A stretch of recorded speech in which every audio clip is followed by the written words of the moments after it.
Welcome to the SIWIKE podcast, the only podcast that shares the stuff you didn't know you needed to know about jobs, careers, and life. The SIWIKE podcast, the stuff I wish I knew earlier.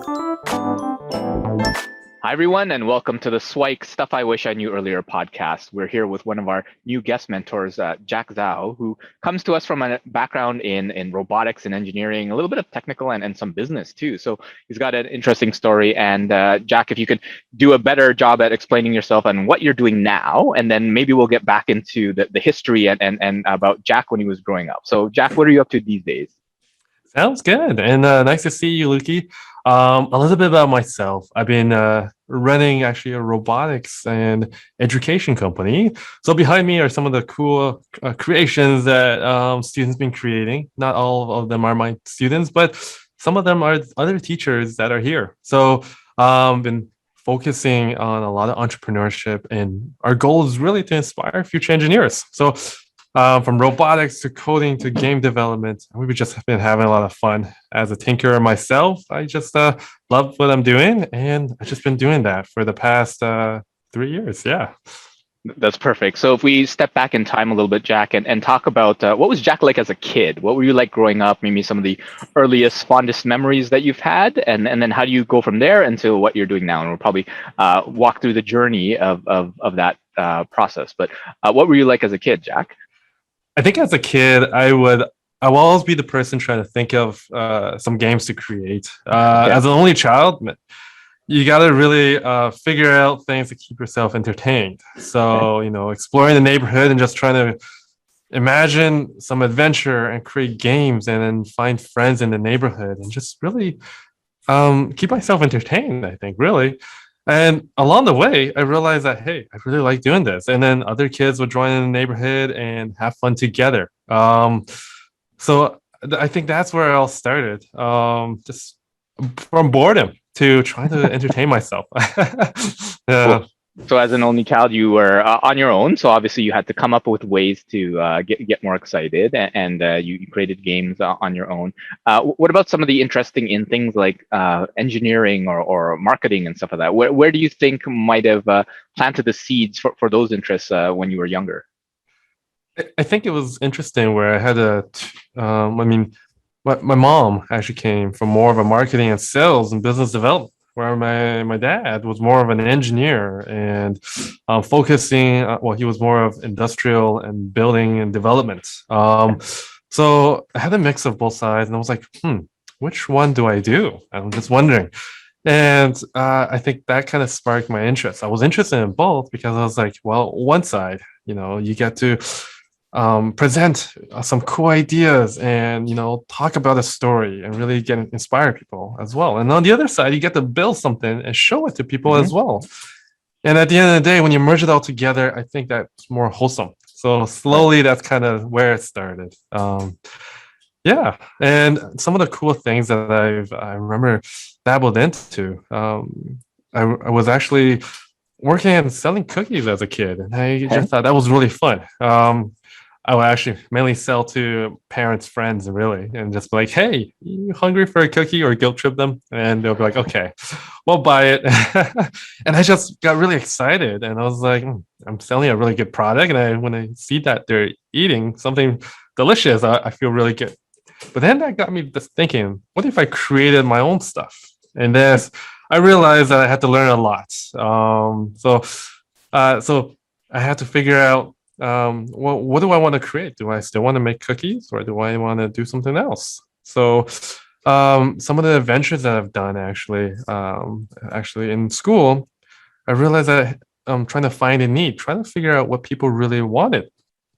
So I actually created a film club at school. I realized that there were quite a bit of people who love to watch videos, and at that time, YouTube wasn't really as popular. So I got a group of friends, and we just created videos to entertain. And then the principal actually asked us to, hey, do you guys want to film the basketball team? And do you guys want to film that? So we kind of transitioned to like a mini media for the school.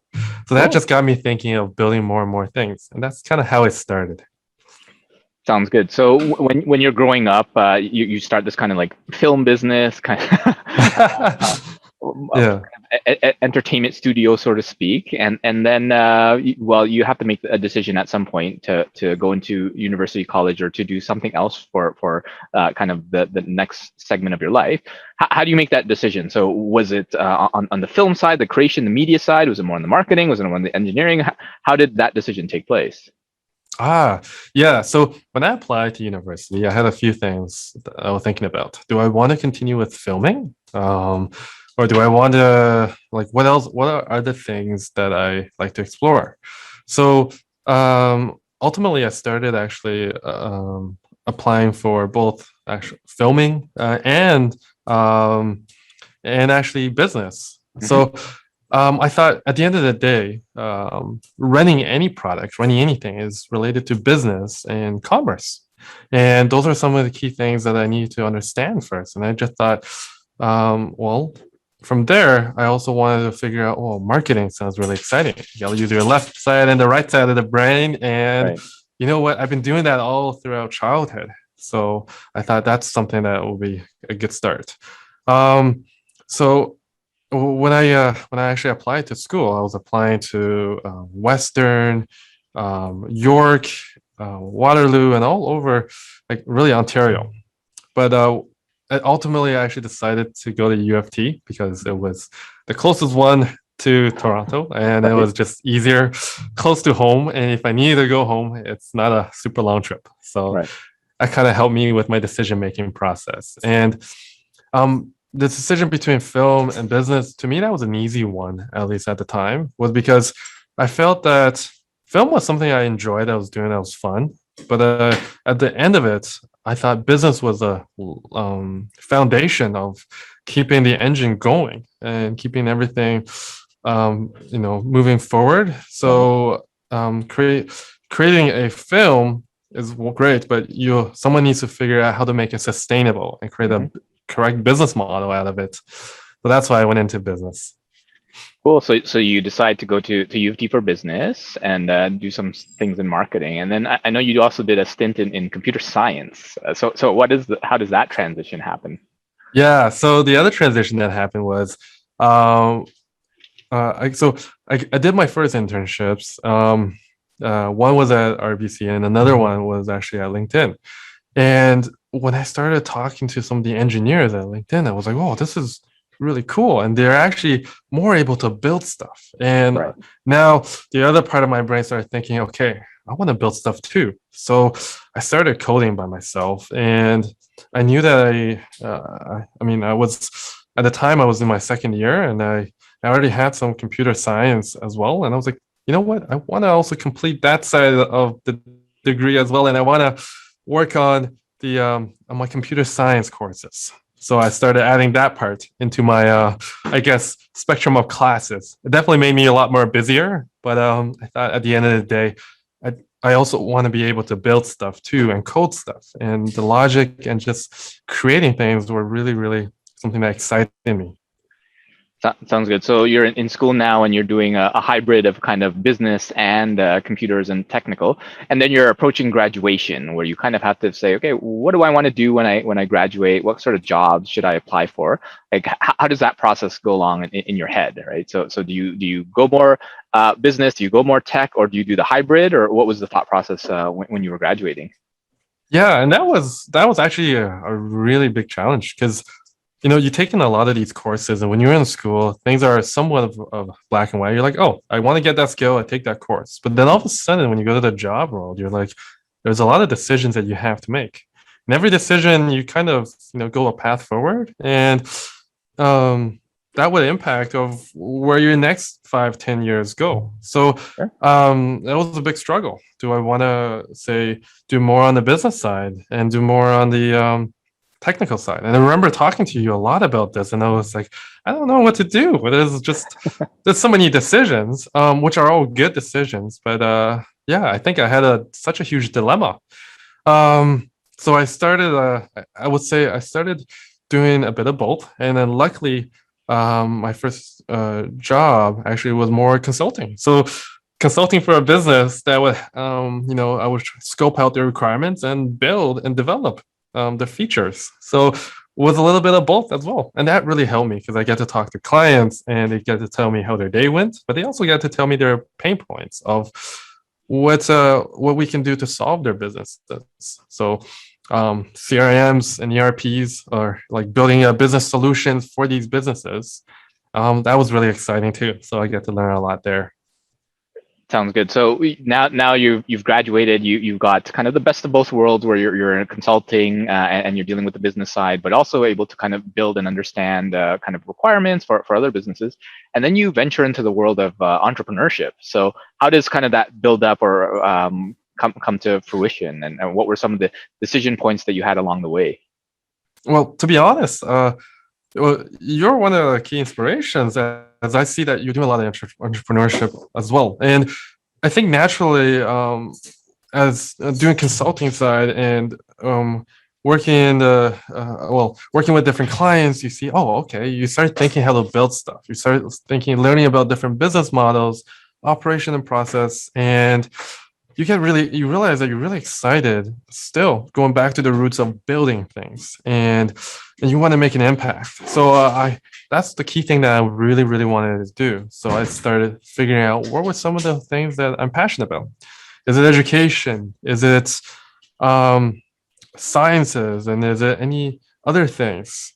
So those are, each of these industries are some of the ones that I'm thinking about. And I stumbled upon education, where I had the opportunity to teach a small group of 10 students, and they were just really excited about coding. So I started teaching them, and that's kind of how I realized that, this is really fun. Maybe perhaps this could become more of an entrepreneurial adventure. But at the time I was still working. So right. I didn't have the courage to say, hey, let's quit the job 100% and let's just, try this out. No. So, yeah. And I guess, how did you make that decision? So right now you're working full time. You have a pretty sustainable, pretty comfortable life in that realm, and then you have this thing where, this is interesting, this is fun, and people or kids are learning and they're growing. How do you make the decision? What were some of the key points or considerations that you made when you went, you know what, I'm going to start doing this all on my own and do it 100% instead of just a thing on the side? Mm-hmm. Yeah. So I first started, I said I had to have a few criteria. One, is the business growing enough, or is this kind of just a luck? We had a few students that, friends that recommended. And two, if I were to do this full time, what are the key pillars that needs to be there in order to make it scalable and sustainable? Mm-hmm. So those were the first two. And the other thing is, do I see myself doing this for a really long time? Or is this something that I'm interested in? It's kind of like, you build something and then you're like, okay, I'm done building that and I'm going to head back. Yeah. So those three questions were answered in the following ways. First one was, in order to make it sustainable, we had to figure out solutions that, when students learn, we had to also make sure that me and other teachers could use the curriculum and the content to teach, and it's scalable that way. And the other thing is, even though if we make it scalable, we have to also to make sure that is it sustainable where students are enjoying this. So we realized that students got really excited about what we've been doing, and their parents are referring other parents, and that's kind of how it grew. It grew out of my basement, really. So we were just working with a bunch of students and teaching them, and then they started recommending more students because they're like, yeah, we really want to do this. We haven't seen this in school. And then the recommendations got a little bit more, and then some teachers got involved, and then some schools got involved, and then we started running some competitions as well. And that scaled from 10 students to 100 students to 60 schools now, to just working with them. So that grew, and throughout that process, when I knew that parents and students were recommending some of the services that we done, I thought, okay, it's time for me to really dedicate this full time, because I don't want to stop. I don't want to, disappoint the students, because it's, um, there are a lot of young students that really look up to a lot of the things that, well, a lot of the engineers do, and we really don't want to disappoint them. So partially out of guilt, but partially out of excitement that we want to make sure that, these kids have a bright future. So we dedicated that, and that's kind of how I transitioned. So it was those three tiers. That's kind of how I made my decision. Amazing. So it sounds like a pretty smooth and typical entrepreneurial journey. But as most folks know, there's a lot of ups and downs, bumps and bruises along the way. So if you're willing to share some of the kind of like the doubts, the hesitations, the challenges along the way, anytime where you said, "Oh, I'm not cut out to do this." I know for myself, I had a lot of imposter syndrome where who am I to be building a business and helping others, that sort of thing. Did you have any of those same experiences as an entrepreneur? Oh man, too many. So way too many. But I could definitely talk about the big ones, the ones that are like, oh man, this is like a huge bottleneck to the operation. So I talked about how we had 60 schools that were working with us and running certain STEM related activities. And in order to have that scale, we turned from 10 students all the way up to like 800 students in the public schools. And I needed to make sure that it was scalable enough. So we built a website to make sure that we had all the engineering content and everything was step by step. And also a lot of features on there. What ended up happening was, well, when all of a sudden you have 800 students that join at the same time, the server crashes and everything just like, it was a lot to handle. And at the time is, on one side, I was working on the website. On the other side, I was teaching. And on the other side, we were working with new students and marketing. And then we needed to make sure that the schools were able to use the platform, and we had to train the teachers. Right. So that was very chaotic at the time. And how did we pull through? That's the question. Right. That's going to be my next question. Yeah. And to be honest, I think at that time, I didn't have time to hesitate to be like, oh my God, oh no. I only had time afterwards to be like, oh, okay, take a breather and be like, we passed this hurdle. So I had to ask a lot of my friends. Luckily, when I was in computer science, I had a lot of friends that are crazy developers. Mm-hmm. Making good friends who are passionate about studying and learning. They helped me make sure that the servers and then the website was well in place. Because what I built was a prototype, and what they built, they were able to make it more scalable. Sure. So they just patched up a lot of things and make sure that we had a lot of securities and everything was working. On the other side, you know what? I had a lot of help from my parents and a lot of just friends just supporting. And that's the part where you really know that a true friend is there when you are like really, really down and one thing I realized is that I just had to ask for help from the technical side and just from operations and just get all this organized. These were good problems I have, but they were problems that be solved. So I had one friend that helped me, Michelle, and she was able to actually work on the platform and just really solve those issues. And Sunny. And at the time, so both of them were able to help quite a bit with the platform. And then on the other side, I went into working with a few other teachers, and we had some of our early hires, and we trained them, and they were able to pick it up no problem. And some of my actually senior students, the ones that actually went to university for engineering, they came back. Actually, they said, okay, we want to be teachers and we want to help out. Amazing. And at that time, it was just the start of the business. So actually, I hired my first student who became my teacher, and they just crushed it. So yeah, the pieces came together, but it just took a lot of asking and just letting people know that, hey, we were in a very vulnerable state. Yeah. Yeah, I think what I took from that is even though entrepreneurship seems like a solo sport where you're doing it all on your own, it really is the relationship and the friends that you have, the people around you that can help make it even more successful and also pull you out through the rough patches as well. Yeah.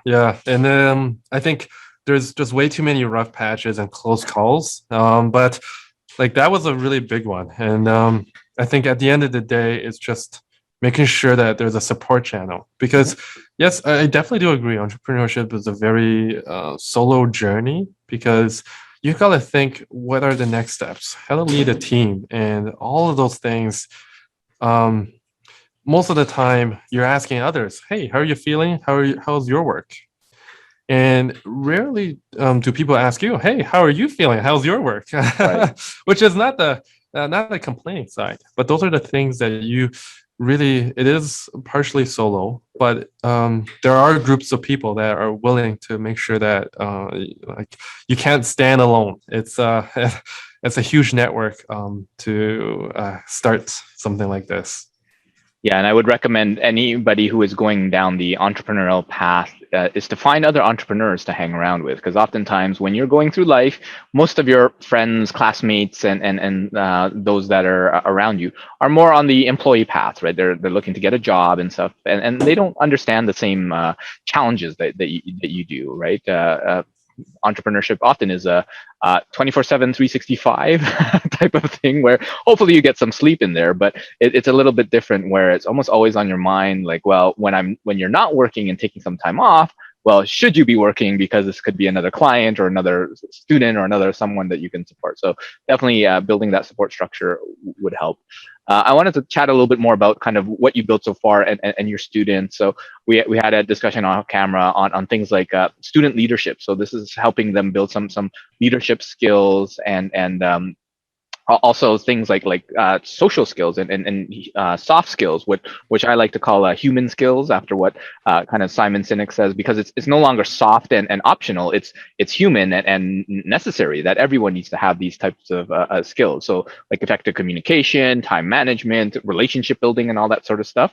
Even learning to learn is a meta skill that I think everyone should have. But talk to me a little bit about kind of your experiences with your students and even yourself in gaining, acquiring, and being around those things.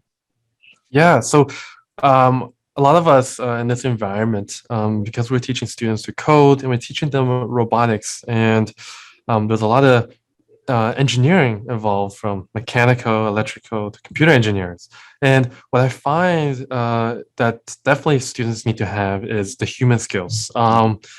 And this is, and I've seen it a lot where students are great with solving a certain problems, but when it comes to explaining that problem, how they solved it, or what exactly was the problems, those are some of the key things that we need to make sure. Because I think having those, like you said, having those human skills are just super important, because most of the time you're not a solo engineer building one product and that's it. You're working with other people. You got to collaborate with everyone. And one person builds one piece of the puzzle, the other person will build another piece. And you have to put it all together. And if you guys are building two separate pieces that never connects, there's arguments, there's different things. And those are the things that students need to learn at an early stage. And I witnessed that a lot when we were running. We had a group of students this year doing the competition, and they had to build a robot. There was a design team, there was the mechanical team, and there was a computer team, or programmers. And every one of them have different personalities, and they had to put it all together to build a robot that would be able to autonomously pick up something, throw something, and do stuff. They had to do a lot of communication back and forth. There's a lot of clashing of conflicts, and everyone had some great ideas for sure. But at the end of the day, they had to come together, and students need to all become leaders and really, see and work together. And that was just super important in making that chemistry flow together. The other part was when they had to present their robot, of how their code and their technical solutions work. The programmers coded for a very long time, spending a lot of day and nights coding, and they had great solutions and a lot of mathematical problems that were solved. But when it comes down to explaining it to judge whether they're technical or non-technical, it had to be explained in a beautiful manner so that people can understand and they get excited about what is it that you're building. And I think that's important, whether you are a product manager or an engineer. And it just goes, that skill, I think it's just a lifelong skill. Yeah, and I think we definitely align on that where, well, I teach that kind of full time in terms of all these human skills, and you from a more practical standpoint, like it happens where like if you have a team and you have to build something, inevitably there's going to be a clash or a conflict or a difference of opinion, and it's communicating those as well as other things that allow you to be a little bit more successful. So yeah, I'm sure we could do it like a deeper dive in any one of these topics, but I'd love as we start to close things up, is what would you say as some of the SWIKE, the stuff I wish I knew earlier for yourself, that maybe a couple of the key milestones in your journey, right? So what are some of the things that you'd want to give young Jack a little bit of a pep talk along the way? What are a couple of those SWIKEs that you'd want to share? Oh yeah. I think one of the key thing is definitely keep like a lot of the time is actually that feeling when you're jumping into a pool when you're on a diving board. Okay. And that's the feeling when you're about to introduce a new product or a new service or just try something new, right? And if you think about those divers who are diving for a long time and who are diving off those diving boards, I'm sure they have that like blink of a second that they're a little bit afraid, like, oh man, this is pretty high up here. But when they do it a billion times, they're, that second maybe turned into a microsecond or something really, really small, and they're able to dive into it, no problem. So when I was young, a lot of the time was when I'm trying something new, right? It's hard for me to really start that. And I'm saying that even as an entrepreneur, like we have, like, a lot of people say, oh, entrepreneur, you must be great at starting things, or you must be great at diving into things. I would beg to differ. We always have that kind of looking down at that height and be like, whoa, this is pretty high up. Even if people have a lot of experience, even if they're Olympic divers. So I would just tell myself, you know what, dive right into it and try it. Because when you launch a product, when you launch something, you will only learn. And when you learn, can you improve and iterate? And that's the same thing that it doesn't matter if you're an entrepreneur. It could be the same thing when you're doing business or you're working at any industry. Because when you first start, it's going to be that height of the diving that you feel like, whoa, I'm above waters, and hopefully I don't hit the side of the swimming pool or a rock. But you know what? At the end of the day, the whole thing's water. You just gotta dive and try it. So yeah, that's what I wish I knew earlier, and I'm still practicing that, and it is not easy, but trying to get better at that. What I took away from that was to, well, start when the diving board is low, when you can tell cookies to your friend, your parents' friends, right? And that's starting something new, right? And that is kind of like the 1 foot diving board instead of the 40-foot diving board, that sort of thing. Yeah. so that when you get up to that 40 feet, when you're graduated or starting your own business or introducing new products across 60 schools or whatever, then you feel a little bit more comfortable because you didn't go from 0 to 40. You went from Yes. 0 to 1, and then 1 to 2, and then 2 to 5, and then so on and so forth until you're able to build yourself up. So I think that's a lot of great words of wisdom. And yeah, folks are able to take those chances, especially when you're younger, when it's, well, I don't want to say it doesn't mean as much, but it probably means a lot to you at the moment, but in the grand scheme of things, it probably is better for your long-term growth. And at the end of the day, whatever happens, treat it as learning and growth, right? So one of the quotes that I love is, I never lose, I either win or I learn, right? So essentially take whatever could be a failure, and it's only a failure if you don't learn anything from it, right? So take that as learning, and then you never really have to encounter failure. So thanks so much, Jack, for joining us on this episode. Are there any kind of parting words that you want to leave for our audience? Well, sure, yeah. You know what? I think at the end of the day, like, I learned a lot from you, Luki, and you know what? The key things that I've learned a lot was what doesn't matter if you're purely technical. Definitely work on those human skills, and those leadership comes such a long way. Because at the end of the day, you hear a lot of students that like that here. It's like, oh, I know Java, I know C, but Java, C, and those kind of technical skills are going to be replaced by other more crazier technical. But the human skills of working with people are just so important. So thank you so much for all these years that you've been actually teaching me. I just appreciate it all. So yeah. Well, I appreciate that, Jack, Yeah. and thanks so much for kind of taking some of those words of wisdom and applying them. So, where can folks go to find out more about you, about with robotics, and some of the future things that are up and coming for the new engineering and robotics endeavors that you're up to? Sure. Yeah. So for Wiz Robotics, people can definitely go on to www.wizrobotics.com and they'll be able to see some of the cool stuff that we're building. And as for the competitions that we host, and for a lot of the cool STEM related activities, they could go to Wiz Prodigy, Prodigy as PRODIGY.com, and they could check out some of the cool things that we're building there as well. And if anyone wants to add me on LinkedIn, I'm always excited to talk to them about entrepreneurship or innovation and anything related to that, about technology. So I love to talk about those topics and about students in education and inspire our future engineers. So definitely add me on LinkedIn. It's Jack, Jack, and Zhou, Zhou. Sounds good. So thanks, Jack, for joining us, and hopefully we'll have you back for a future episode. Yeah, looking forward to it. Take care. Thanks, Jack. Thank you. Thanks for joining us on the SIWIKE Stuff I Wish I Knew Earlier, the podcast.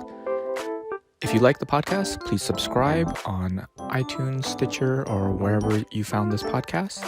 And if you can give us a review, that would be very appreciated. Feel free to contact me on LinkedIn at Luki Danu, LUKIDANU, and the same on most social media platforms. And I look forward to hearing from you. Thanks. Bye.